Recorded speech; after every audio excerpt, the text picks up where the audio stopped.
graça que me salvou. Eis-me aqui no colo do seu amor, oferecendo tudo a ti, que pelo nome me chamou, pelo nome me chamou.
Seus pensamentos são todos preciosos, são todos preciosos.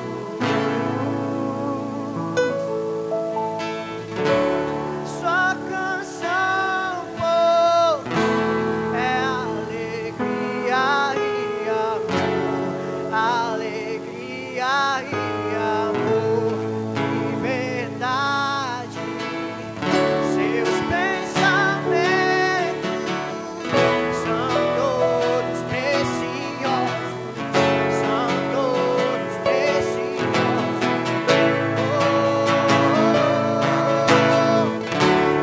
Sua canção, é alegria e amor, alegria e amor, liberdade. Seus pensamentos são todos preciosos, são todos preciosos. Sua canção, é alegria e amor, alegria e amor, liberdade.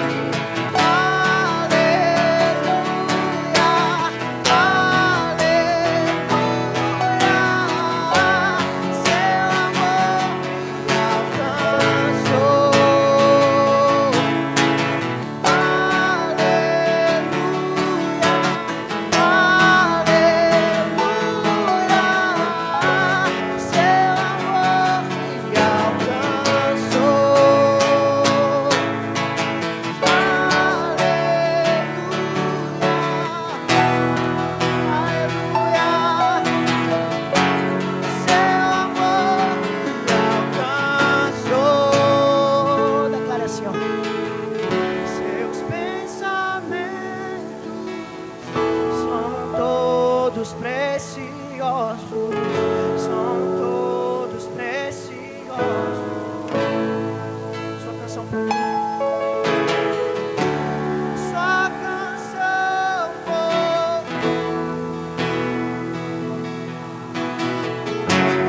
alegria e amor, liberdade. Aleluia, aleluia.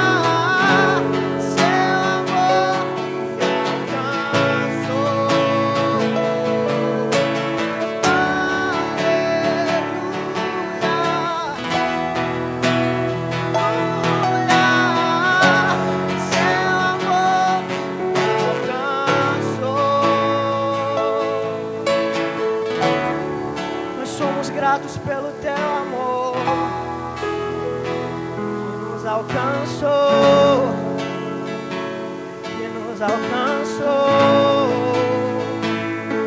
que não nos larga, que não nos larga, é irresistível, Ele nos alcançou.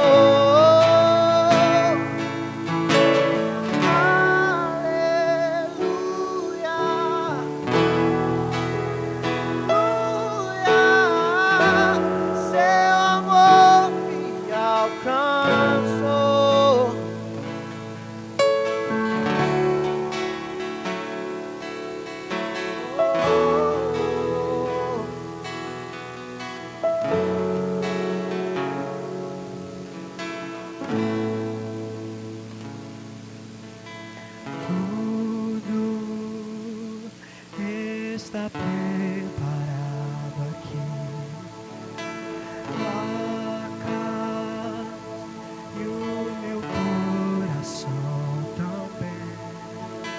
Tu és o único motivo que me fez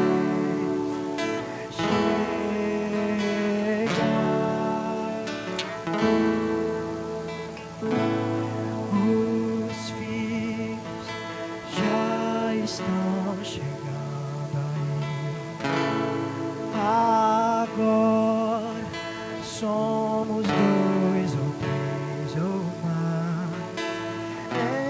Encontre meu coração disposto a queimar por ti. Todos os versos e canções que eu consegui cantar, todas as vezes quebrantado, só quero te falar que teu é o reino, a glória pra sempre. Teu é o domínio, o poder, amém. Teu é o reino, a glória pra sempre. Teu é o domínio, o poder, amém, amém.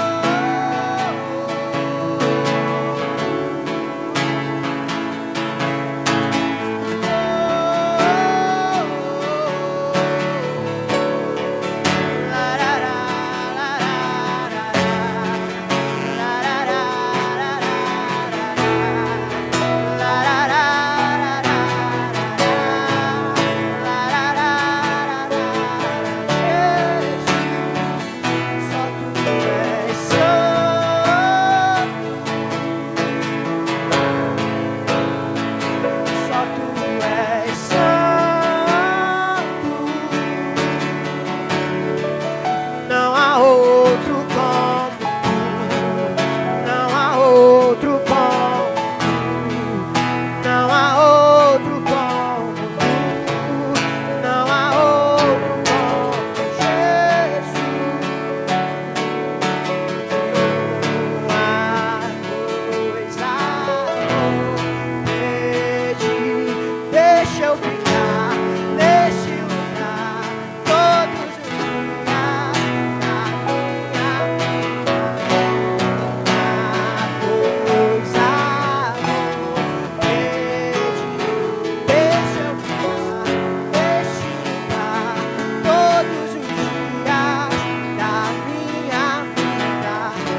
Adoramos aquele que faz vento aos seus anjos. Nós adoramos aquele que faz fogo aos seus ministros. Nós adoramos aquele que faz o vento aos seus anjos. Nós adoramos aquele que faz o fogo aos seus ministros. Nós somos seus ministros, não negue o seu fogo. Nós somos seus ministros,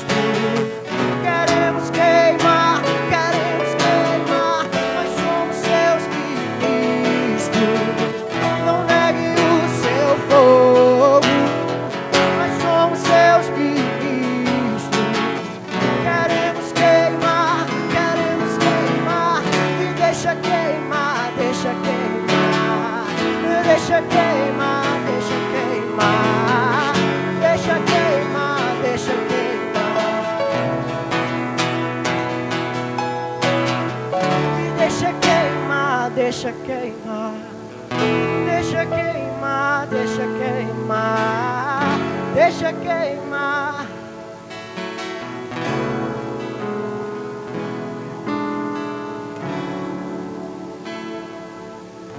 Que me faz dizer, Moisés, suba no meu lugar,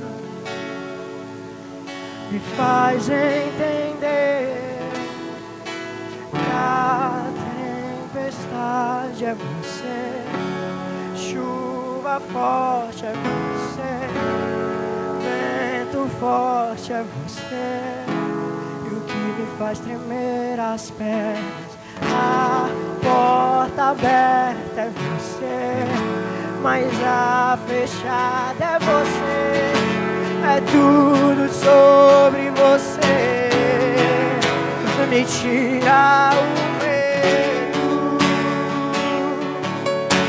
me faz dizer, Moisés, suba no meu lugar, me faz entender que a tempestade é você, chuva forte é você, o vento forte é você, faz tremer as pernas, a porta aberta é você, mas a fechada é você, é tudo sobre você, me tira o medo, que me faz dizer, Moisés, suba no meu lugar, me faz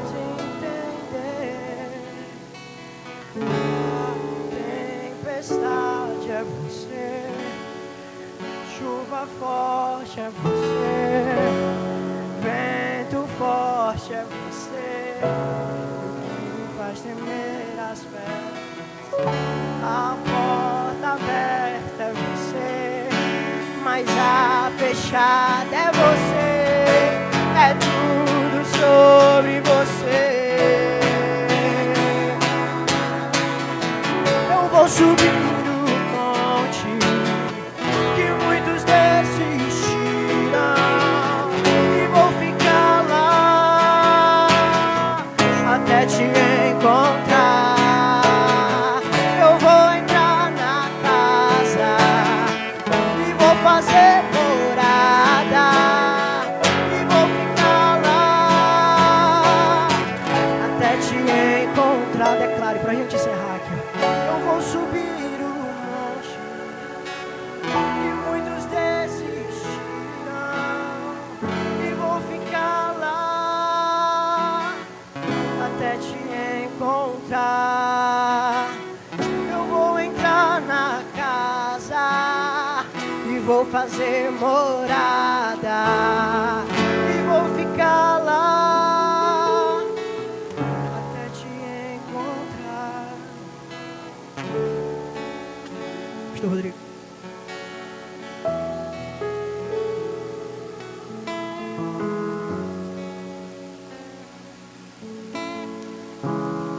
Deus, aleluia, glória.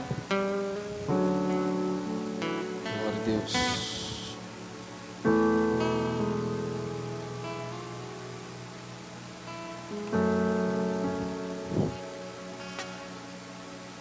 Boa noite.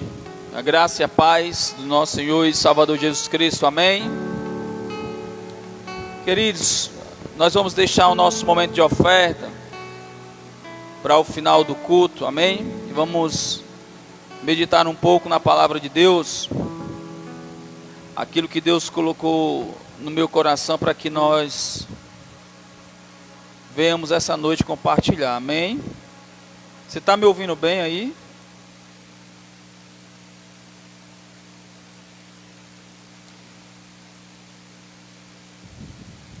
Eu queria que você abrisse comigo a sua Bíblia em Romanos, no capítulo 9.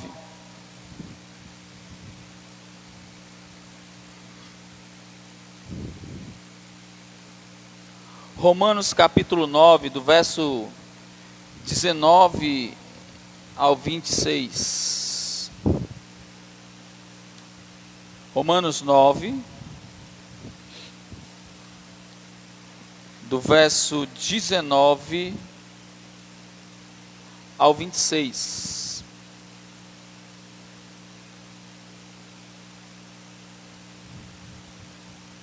Amém, irmãos? Vocês estão aqui? Claro, né, pastor? Tá nos vendo, não? Só uma forma de interagir com vocês, irmãos. Boa noite para os que estão nos assistindo aí pela internet. Antes de darmos início de fato à palavra, só avisar que todas as quartas-feiras nós temos culto aqui nesse lugar, iniciando às 19h30. Toda sexta-feira nós temos intercessão. Algumas denominações gostam de chamar de culto de oração. Eu gosto dessa palavra intercessão, porque fala de busca, de entrega. É um momento onde verdadeiramente nós nos reunimos aqui para orar. Temos um momento muito curto de leitura da palavra, porque o nosso propósito realmente é orar na sexta-feira. E esse texto é lido para fundamentar aquilo que nós vamos estar orando. Então, essa sexta-feira, que eu sempre falo, ela não é um dia aleatório. É um dia que nós estamos determinando, foi determinado como uma atividade oficial da nossa igreja, certo? Não é, hoje é intercessão, eu não... É só para aquelas pessoas que tiveram a ideia e tal. Não, a intercessão, ela é uma atividade nossa, da igreja. Então, toda a membresia, apesar de ser pouca, e quem quiser se fazer presente, é convidado. Nós temos 1 hora, de 20 às 21. Então, a gente tenta ser bem objetivo, bem específico nisso. Amém? E no domingo, a gente tem o nosso culto de celebração, que como todas as outras igrejas têm. Alguns chamam de culto de adoração, uns chamam culto da família, outros chamam culto a Deus. Amém? É um dia em que todo mundo pode vir, ninguém trabalha, entre aspas, né? Quem trabalha 12 por 36 não tem muito essa opção. Mas enfim, eu queria só falar sobre essa programação da nossa igreja. E tem algo dentro do meu coração também, que é começarmos uma escola bíblica aqui na igreja. Mas para que essa escola se inicie, precisa que exista alunos. O professor não dá aula só para as cadeiras, ainda que ele queira chamar a existência. Então é preciso alunos para aprender. Então isso é algo que está no meu coração há muito tempo. Mas eu preciso ver da parte dos irmãos que fazem parte desse corpo, da liderança, a disposição, o horário ideal para que essa escola aconteça, para que a gente possa ser mais e mais alimentado pela palavra de Deus. Amém? Então, Romanos 9, do versículo 19 ao 26, Paulo escrevendo: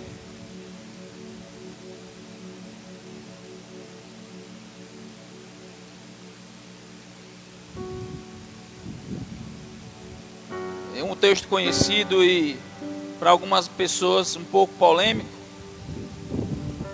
mas eu quero tratar de uma forma bem transparente, sem ferir doutrina, sem ferir pessoas. E o texto diz o seguinte, Paulo escrevendo aos irmãos: mas algum de vocês me dirá, então por que Deus ainda nos culpa?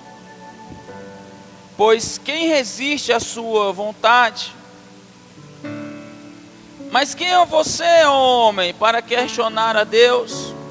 Acaso aquilo que é formado pode dizer ao que o formou, por que me fizeste assim? O oleiro não tem direito de fazer do mesmo barro um vaso para fins nobres e outro para uso desonroso?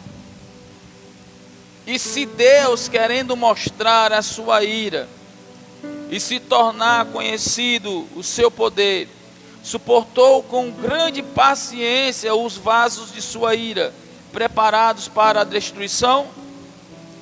Que dizer se ele fez isto para tornar conhecidas as riquezas da sua glória, aos vasos de sua misericórdia que preparou de antemão para a glória? Ou seja, a nós, a quem também chamou, não apenas dentre os judeus, mas também dentre os gentios, como ele diz em Oséias: chamarei meu povo a quem não é meu povo, e chamarei minha amada a quem não é a minha amada. E acontecerá que no mesmo lugar em que lhes declarou: vocês não são meu povo, eles serão chamados filhos do Deus vivo. Pai, eu quero te render graças por essa porção da palavra lida aqui agora, que não são palavras humanas, mas são palavras inspiradas pelo teu Espírito, através da vida do apóstolo Paulo, Deus. Senhor, eu não estou aqui essa noite para gerar confusão, para trazer polêmicas, para ferir doutrinas ou mesmo pessoas. Não, Pai, mas eu preciso compartilhar aquilo que o Senhor colocou no meu coração. E eu acredito, Pai, que é algo que vai trazer transparência para o teu povo, para aqueles que estão ouvindo, para aqueles que estão aqui, Deus. Então eu me submeto à tua vontade, Pai. Que o Senhor possa usar a minha vida, apesar de mim mesmo. Que não seja, Pai amado, palavras de persuasão humana, mas palavras em que o teu Espírito, o único capaz de convencer, venha fazer isso aqui essa noite, Deus. Em nome de Jesus Cristo. Amém, queridos? Então, amados, no culto passado, na quarta-feira passada, eu trouxe uma palavra, quem estava presente ou quem nos acompanhou pela internet, nessa mesma epístola. Eu falei algo do capítulo 10, falei sobre salvação, falei sobre justificação, falei que a salvação era para todos. Eu falei que a salvação não é por obras, mas pela fé no Filho de Deus. A justiça de Deus não é pelas obras, mas por meio da fé em Cristo, por meio daquilo que Ele fez, não por aquilo que nós fazemos ou deixamos de fazer. E é interessante que no capítulo 9, Paulo ele vai tratar de alguns assuntos, e eu quero que você entenda que quando Paulo ele escreveu essa carta aos irmãos que estavam em Roma, se você for ler essa carta com bastante atenção, você vai ver que o foco de Paulo é com relação aos judeus, porque eles tinham uma dificuldade muito grande. E o próprio Paulo vai dizer que ele inicia a carta dizendo que ora por eles, que o desejo do coração dele é que os judeus sejam salvos, que as escamas caiam dos seus olhos e que verdadeiramente eles vejam a salvação, eles vejam o Messias, eles vejam que não é simplesmente obras, mas existe algo chamado fé, e que isso é o que move o coração de Deus. E aqui ele vai falar sobre a rejeição dos judeus, ele vai falar sobre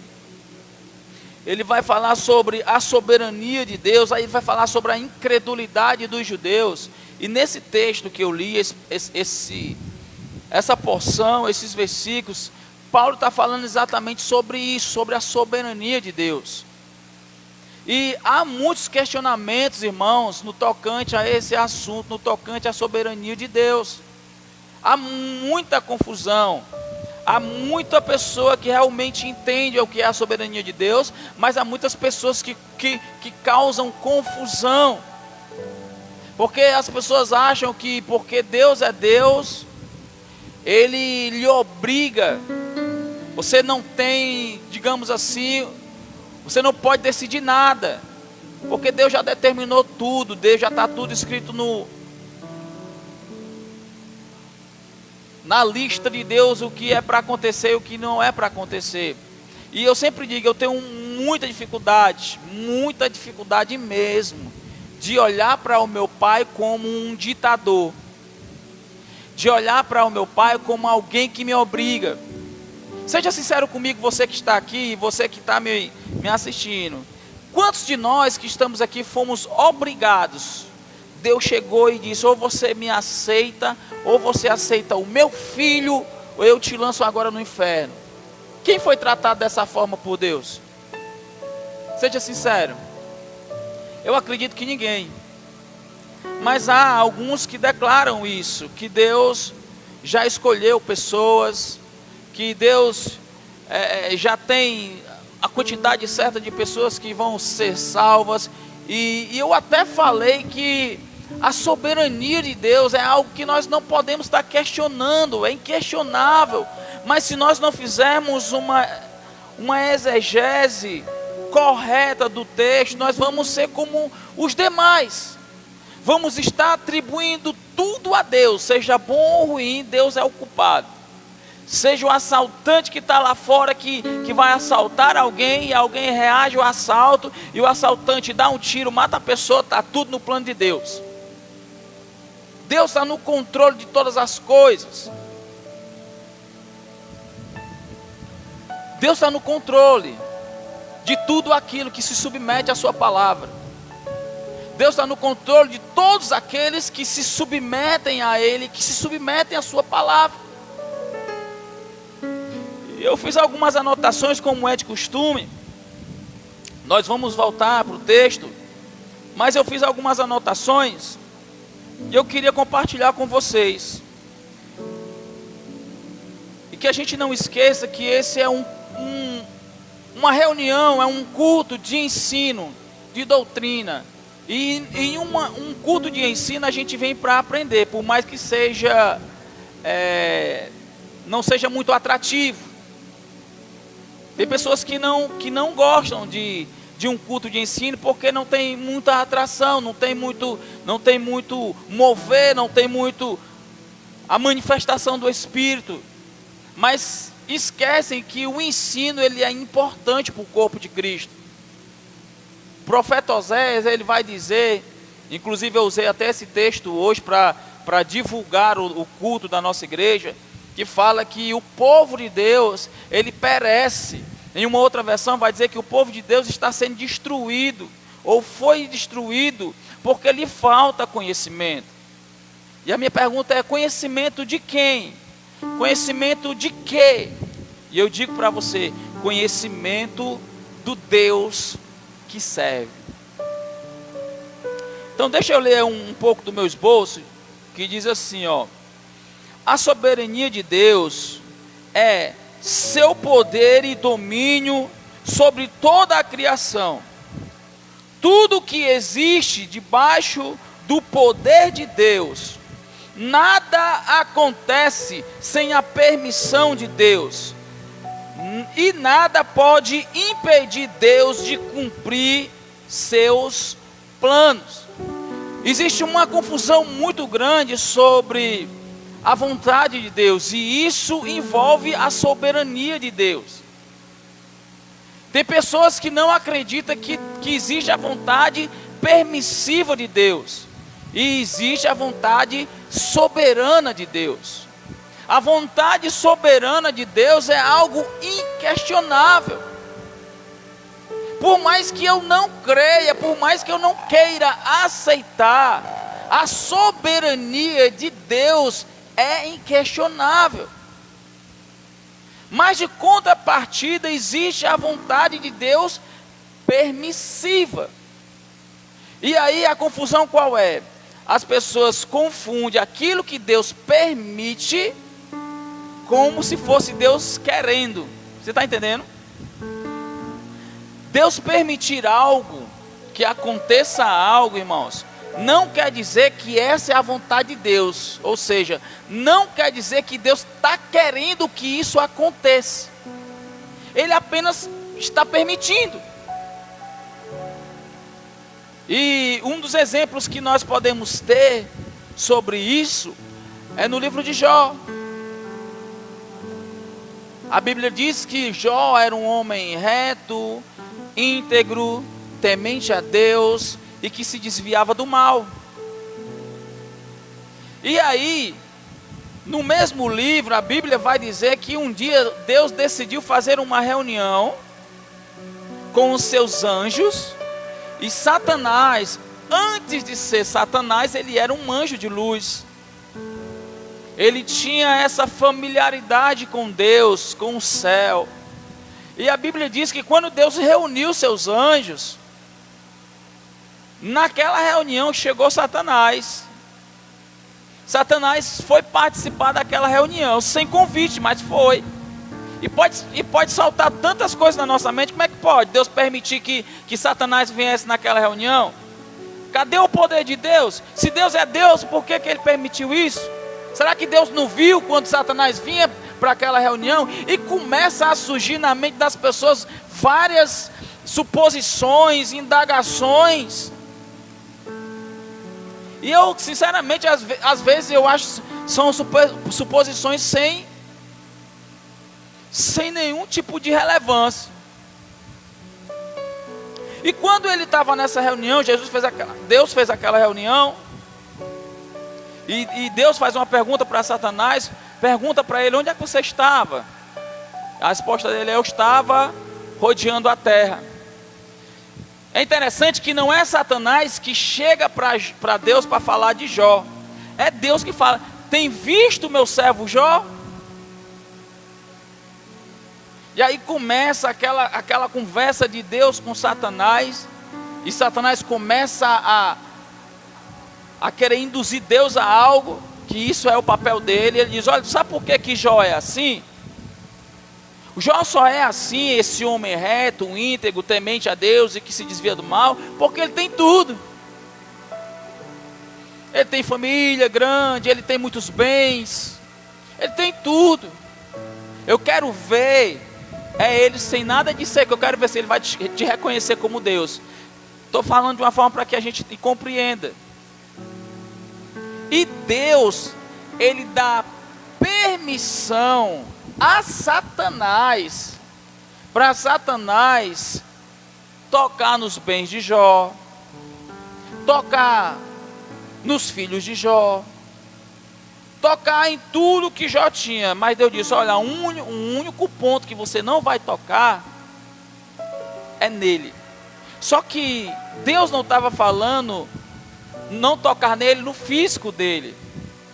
O que Deus estava querendo dizer ali era que Satanás poderia tocar em tudo que estava ao redor de Jó, mas na integridade dele, ele não ia conseguir tocar. Estão comigo? Deus não estava falando de algo exterior, Deus estava falando de algo interior. Olha, toque em tudo, pode tocar. Eu te dou essa permissão. Porque a intenção de Satanás era que Jó blasfemasse contra Deus. Jó não tinha nenhum outro ser que ele considerasse tanto que não fosse Deus. Jó só tinha Deus no coração dele, que até o mal que acontecia com ele não tinha ninguém para atribuir a não ser Deus. Então, como é que as pessoas veem? Deus permitindo Satanás, mas as pessoas atribuem a Deus tudo que aconteceu na vida de Jó. E a gente vê músicas, a gente vê pregação, e parece tudo muito bonito. Mas, irmãos, Deus não causou mal a Jó. Deus permitiu que Satanás causasse mal a Jó. Você consegue perceber a diferença de querer, de ser o autor intelectual? A diferença entre isso e aquele que permite? Então há uma dificuldade muito grande no meio da igreja. Não posso generalizar, mas boa parte da igreja tem essa ótica de que Deus é aquele que causa o mal, porque Ele é soberano. Então Ele pode fazer o que Ele quer. E o texto que nós lemos aqui de Romanos, Paulo começa dizendo exatamente isso. Mas algum de vocês me dirá: então por que Deus ainda nos culpa? Pois quem resiste à sua vontade? Ou seja, se Deus é que está mandando fazer tudo, se Deus é o chefão de tudo isso que está acontecendo, então nós nem podemos questionar nada. E Deus também não pode questionar nada, porque se é Ele que está fazendo, quem sou eu para questionar aquilo que Deus está fazendo? Se Deus está fazendo, Não há porquê. É mais ou menos esse entendimento que Paulo está falando aqui. Olha, se ele é o tudo. Paulo não está aqui dizendo que Deus está fazendo isso. Ele está trazendo aqui uma clareza para os irmãos que tinham dificuldade não só de entender isso, mas eles rejeitavam os judeus. Eles achavam que salvação era só para eles e para ninguém mais. E o que Paulo está fazendo aqui é nos ensinando. Ele está trazendo para nós uma doutrina super importante. Ele não está dizendo nem que a soberania é inquestionável e você... Não, ele está equilibrando. Porque dentro dessa questão da soberania, entra um outro assunto que também muitos defendem e muitos não defendem. Que você não tem essa liberdade de tomar decisões. Você não tem o direito de tomar decisões. Deus toma todas as decisões por você. Você não pode decidir nada. Você aceitou Jesus, obrigado. Você vem para a igreja, obrigado. Tudo que você faz é Deus que te obriga. Você não tem direito nenhum. Eu tenho tem umas frases que eu utilizo que é: você só tem 2 direitos. Você não tem direito nenhum e não pode abusar do direito que não tem. Mas esse não é o Deus que nós servimos. A soberania de Deus, ela não exclui as suas tomadas de decisões. Como eu usei o exemplo agora do assaltante.